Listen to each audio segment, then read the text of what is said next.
अस्सलामु अलैकुम वरहमतुल्लाहि वबरकातुहू। गरम वज़ाइफ चैनल पर हम आपको खुश आमदीद कहते हैं। घर के दरवाज़े के पीछे खाक या कूड़ा मत जमा करो, क्योंकि वो शैतान की जगह है। शैतान कोड़े पर बैठता है।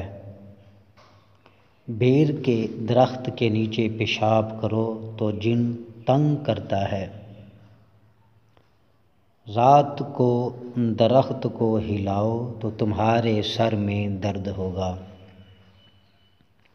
सफ़ेद लिबास पहनकर अंधेरे में जाओ तो तुम्हें अजीब मखलूक नज़र आने का ख़दशा होगा। खुशबू लगाकर रात को किकर के दरख्त के पास हरगिज़ मत जाओ, वरना जिन तुम पर आशिक हो जाएगा। कच्ची रोटी खाओगे तो बीमार पड़ जाओगे। ज़्यादा देर जागने से अक्ल कम पड़ जाती है।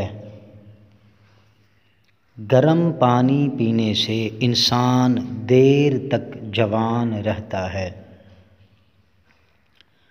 बर्फ़ खाने से बंदा जल्दी बूढ़ा हो जाता है। खजूर खाने से कभी नफ़सानी कमज़ोरी नहीं होती।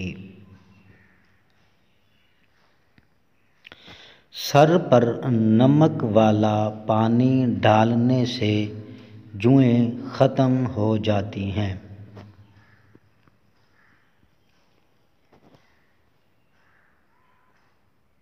नीम का रस ज़ख्म पर डालने से